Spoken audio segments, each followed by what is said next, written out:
बिस्मिल्लाहिर्रहमानिर्रहीम। इस्लाम अलैकुम। मुल्तान की एक मस्जिद में सब लोग नमाज से फारिग हुए तो इमाम साहब ने नमाजियों को दुआ के बाद मुखातब किया, हजरात, आज सरसा से एक साहिब यहाँ तशरीफ लाए हैं।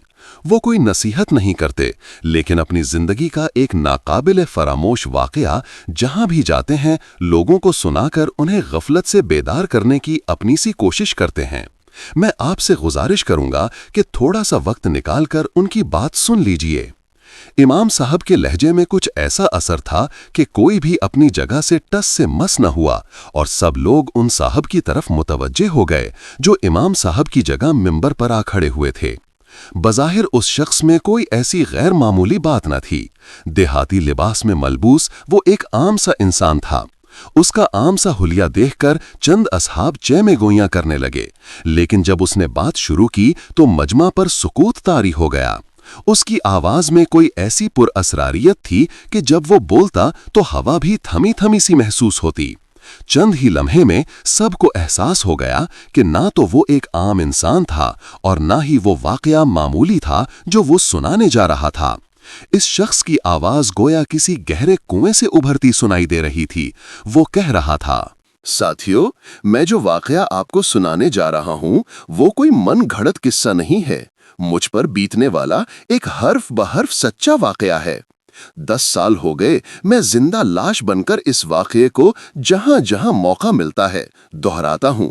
शायद कि किसी के दिल में मेरी बात उतर जाए और वो दुनिया की दिखावे वाली जिंदगी पर अपनी वो जाए पनाह कुर्बान ना करे जहां उसे ता क़ियामत अबदी नींद सोना है। इतना कहकर वो एक पल के लिए रुका और फिर असल वाकया सुनाने लगा। मैं जिला हिसार सरसा के एक देहात का रहायशी हूँ और ये वाकया उसी इलाके एक जंगल में मेरे साथ पेश आया। मैं गांव वालों की भेड़ बकरियां चराता था। ये हमारा आबाई पेशा है। एक दिन मैं हस्बे मामूल भेड़ बकरियां जंगल में लेकर गया। एक दरख्त के नीचे चादर बिछाकर लेट गया और भेड़ बकरियों की निगरानी करने लगा। अभी थोड़ी ही देर गुजरी थी कि फिजा में किसी हाथी की चिंगाड़ गूंजी और बकरियां सहमकर इधर-उधर भागने लगीं। मेरी बकरियां सहमकर इधर-उधर भागने लगीं। मैं वो गैर मामूली चिंगाड़ सुनकर बरकी सुरअत से उठ खड़ा हुआ। इस इलाके में हाथी का क्या काम? फिर आवाज से लगता था कि वो कोई जंगली या फिर पागल हाथी है। भेड़ बकरियां सहमकर एक खारदार झाड़ी के अकब में जमा होती चली गईं। गोया कुदरती तौर पर यह उनका हिफाजती इक़दाम था। आसपास दरख्त तो बेशुमार थे, लेकिन कोई भी इतना मजबूत न था कि हाथी की टक्कर सह सकता। मेरी समझ में न आ रहा था कि जाऊं तो कहां। मेरा जहन इसी शशोपंच का शिकार था कि दफतन जमीन यूं थरथरा उठी जैसी जलजला सा आ गया हो। मेरे रहे सहे औसान भी खता हो गए और मैं एक अनजानी सिमत में भाग खड़ा हुआ। कुछ ही दूर गया था कि पीछे से हाथी के वजनी कदमों की आवाज को अपने ताक़ुब में पाया। मैं सिमत बदल बदल कर भागता रहा, लेकिन भला एक पागल हाथी की रफ्तार का मुकाबला क्यों कर किया जा सकता था।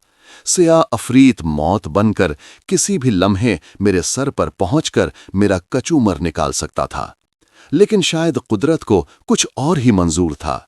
अचानक वो गुंबदनुमा इमारत वीराने में यूं मेरे सामने आ गई जैसे जमीन से उग आई हो। बज़ाहिर वो मंदिर या किसी मजार नुमा इमारत का गुंबद था।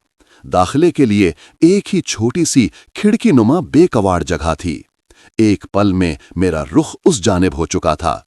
खिड़की नुमा जगह इतनी छोटी थी कि हाथी कोशिश के बावजूद उसमें दाखिल नहीं हो सकता था। मैं आंधी और तूफान की तरह उस अकलौते कमरे में जा घुसा। वस्त में पुख्ता कब्र थी और इसके ऐन ऊपर छत से एक आहनी जंजीर लटक रही थी। अंदर बमुश्किल इतनी ही जगह थी कि मैं एक तरफ को खिसक कर खड़ा हो सकता था। कब्र पर खड़ा होना मुझे गवारा न था। हाथी भी चंद लम्हों की ताखीर से मेरे सर पर पहुंच गया।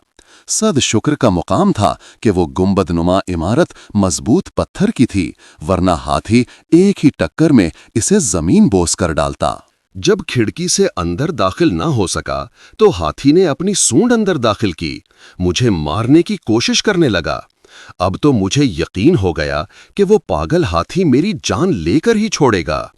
एक आध बार सूंड किसी जालिम चाबुक की तरह मेरे वजूद से टकराई और मैं अंदर तक हिलकर रह गया। अगर एक बार मजीद वो इसी तरह मुझे लगती तो करीब था कि मैं गश खाकर गिर पड़ता।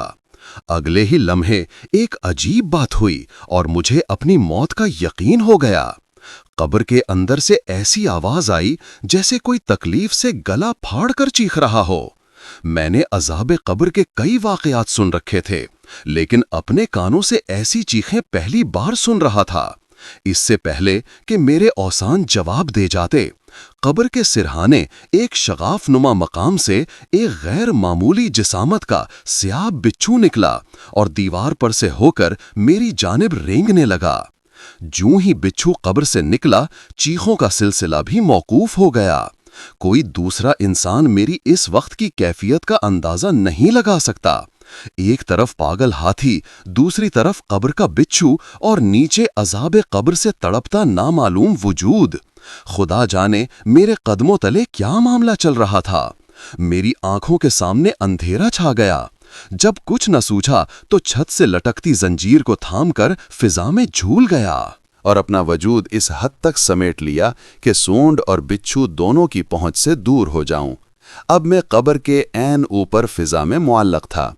जैसे हाथी की सूंड चक्कर काटकर दीवार से टकराई, सियाह बिच्छू इसकी जद में आ गया। मालूम नहीं बिच्छू का क्या बना, लेकिन अगले ही लम्हे हाथी बेदम होकर जमीन पर आ गिरा। थोड़ी देर तक फिजा में खरखराहट सी गूंजती रही और फिर हर सू मौत का सुकूत छा गया। बिच्छू का भी नामो निशान न था। शायद वो सूंड लगते ही गिरकर वापस कब्र में जा घसा था और दूसरी जानिब हाथी इसके जहर की ताब ना लाकर जान से हाथ धो चुका था। जब मुझे यकीन हो गया कि हाथी मर चुका है और अब नहीं उठेगा, तो जंजीर छोड़कर नीचे उतर आया। जूं ही मैंने खिड़की नुमा रास्ते से बाहर निकलना चाहा तो मुझ पर यह इंकिशाफ हुआ कि हाथी यूं आड़ा तिरछा पड़ा था कि मुझे इसे पार करने के लिए इसके ऊपर कदम जमाना था।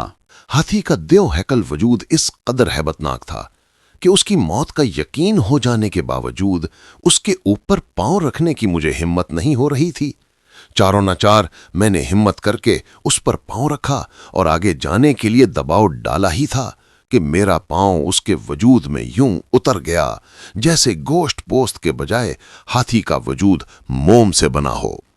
अगले ही लम्हे मैं अपना पांव घसीटकर एक ही जुस्त में इस तरह हाथी को पार कर गया कि मेरा दूसरा कदम उसके वजूद से मस भी न हुआ। लेकिन उस एक लम्हे में मुझ पर जो कयामत भी थी, वो कयामत तक के लिए मुझे नमूना इबरत बना गई। मैं आज भी अपनी टांग पर नजर डालता हूं तो वो सारा मंजर मेरी आंखों के सामने यूं ताजा हो जाता है जैसे कल की ही बात हो। इतना कहकर उसने अपनी दाएं टांग से धोती का पल्लू ऊपर को सरकाया और देखने वालों ने बेइख्तियार अपनी आंखें बंद कर लीं। घुटने से टखने तक गोश्त का नामो निशान तक न था।